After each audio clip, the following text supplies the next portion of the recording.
Hello, കരിമ്പ് കൃഷി ചെയ്യാൻ ആഗ്രഹിക്കുന്ന എല്ലാ ആളുകൾക്കും ഞങ്ങളുടെ ഈ വീഡിയോയിലേക്ക് വീണ്ടും സ്വാഗതം. ഇത്തവണ ഞങ്ങൾ വിളവെടുത്ത കരിമ്പാണ് ഇത്.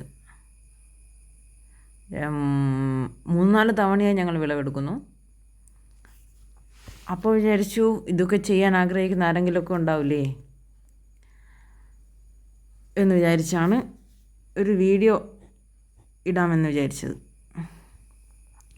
ഇതേപോലെയുള്ള ഒരു പീസ് ഇങ്ങനെ കിടത്തി വെച്ച് നട്ടതാണ് നിങ്ങൾ ഇപ്പോൾ കാണുന്നത്.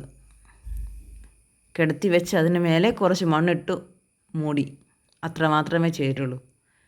കുറച്ച് കഴിഞ്ഞപ്പോൾ അതിൻ്റെ തലഭാഗം മെല്ലെ പൊന്തി വന്ന് നിങ്ങൾ കാണുന്ന ഇവിടെ നിന്ന് 3-4 തവണ ഞങ്ങൾ വിളവെടുത്തിട്ടുണ്ട്.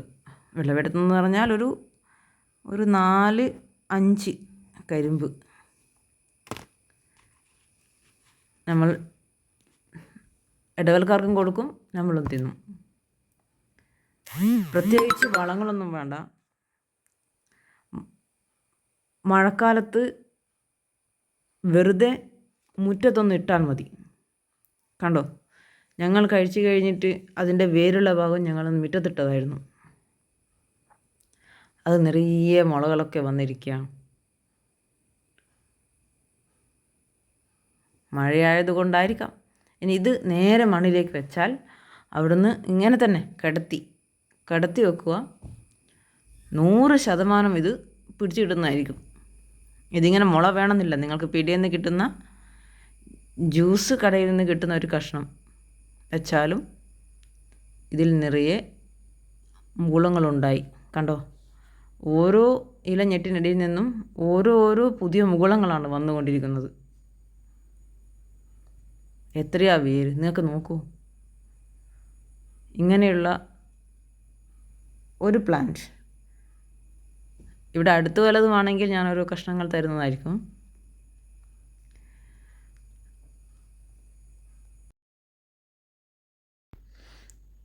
ഇത് നോക്കൂ, വേറൊരു കഷ്ണം ജസ്റ്റ് മണ്ണിലേക്ക് ചാടിയതാണ്. ഒന്ന് കിടത്തി മേലെ മാത്രം മണ്ണ് തൊട്ടു വെച്ചു, അത്ര മാത്രം. ഓരോ ഇലഞ്ഞെട്ടിൽ നിന്നും പിന്നെയും മുകുളങ്ങൾ വന്നിരിക്കുന്നു. ഇനി ഇത് വേണമെങ്കിൽ നമുക്ക് മണ്ണിലേക്ക് ജസ്റ്റ് കുറച്ച് വളമിട്ട് എന്തെങ്കിലും കോഴിക്കാഷ്ടമോ ചാണകമോ അങ്ങനെ എന്തെങ്കിലും ഇട്ട് മൂടിയാൽ അതേ വേണ്ടു.